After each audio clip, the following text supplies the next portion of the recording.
ಆತ್ಮೀಯ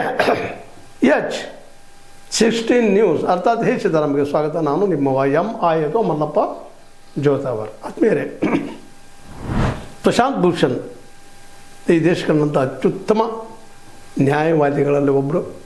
ಸುಪ್ರೀಂ ಕೋರ್ಟ್ನಲ್ಲಿ ಆದಷ್ಟು ಬಡವರ ಪರ, ನಿಸರ್ಗದ ಪರ, ಸಂವಿಧಾನ ಪರ, ಸಂಕಷ್ಟದಲ್ಲಿರುವ ದೇಶದ ಅನೇಕ ಸಮಸ್ಯೆಗಳ ಪರ ಮಾತಾಡುವಂಥ ಪ್ರಶಾಂತ್ ಭೂಷಣ್ ಅವರಿಗೆ ನಮ್ಮ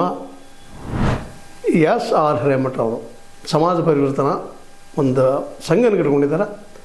ಆ ಸಂಘದ ಮೂಲಕ ಮಹಾಸಂಗ್ರಾಮಿ S.R. ಹಿರೇಮಠ ಸಮಾಜ ಪರಿವರ್ತನಾ ಪುರಸ್ಕಾರ ಅನ್ನೋ ಪ್ರಶಸ್ತಿಯನ್ನು ನಮ್ಮ ಪ್ರಶಾಂತ್ ಭೂಷಣ್ ಅವರಿಗೆ ನಮ್ಮ ನ್ಯಾಯಮೂರ್ತಿ, ರಿಟೈರ್ಡ್ ಸುಪ್ರೀಂ ಕೋರ್ಟ್ ನ್ಯಾಯಮೂರ್ತಿ ಆದಂತಹ ನಮ್ಮ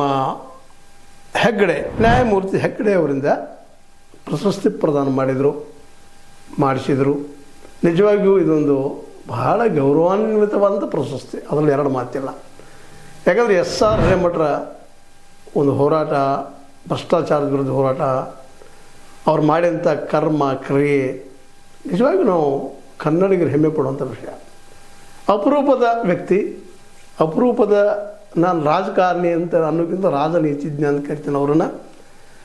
ಜೊತೆಗೆ ಸಂತೋಷ್ ನಮ್ಮ ಹೆಗ್ಗಡೆ ಅವರು ಜೀವನದಲ್ಲಿ ಯಾವುದೇ ಲೇಪ ಇಲ್ಲದೆ ಕೆಲವೊಮ್ಮೇನೋ ಆರೋಪಗಳು ಮಾಡ್ತಾ ಇರ್ತಾರೆ ಅವ್ರು ನೋಡಿದವರು, ಅದು ನಡೆಯುತ್ತಾನೆ. ಆದರೂ ಸತ್ಯವನ್ನು ಬಿಡದ ಸದಾ ಒಂದು ಹೋರಾಟ ಮಾಡುವಂಥ ವ್ಯಕ್ತಿ. ಇಲ್ಲೆಲ್ಲ ಕುಡಿದಂಥವರು ಆಗಿರ್ಬೋದು, ವಿದ್ಯಾವೃತ ಸಂಘದ ಶೈಲಜಾ ಅಮರಶೆಟ್ಟಿ ಅವರು, ಕಾರ್ಯಾಧ್ಯಕ್ಷ ಬಸವಪ್ರಭು ಹೊಸಕೇರಿ ಅವರು, ಕಾನೂನು ವಿವಿಯ ಕುಲಪತಿ ಪ್ರೊಫೆಸರ್ ಸಿ ಬಸವರಾಜು ಅವರು, SPS ಸಂಸ್ಥಾಪಕ ಅಧ್ಯಕ್ಷ S.R. ಹಿರೇಮಠ, ಇವರೆಲ್ಲ ಕೂಡಿಕೊಂಡು ಒಂದು ಈ ದೇಶಕ್ಕೆ ಹೊಸ ಒಂದು ರಾಜಕೀಯ ವ್ಯವಸ್ಥೆಯನ್ನು ತರೋದು ಪ್ರಯತ್ನ ಮಾಡಿದಂತಹ ಪ್ರಶಾಂತ್ ಭೂಷಣ್, ಇವರ ತಂದೆ ಶಾಂತಿ ಭೂಷಣ್, ಇವರ ಜೊತೆಗೆ ನಮ್ಮ ಕೇಜ್ರಿವಾಲ್ರು, ಇವ್ರ ಜೊತೆಗೆ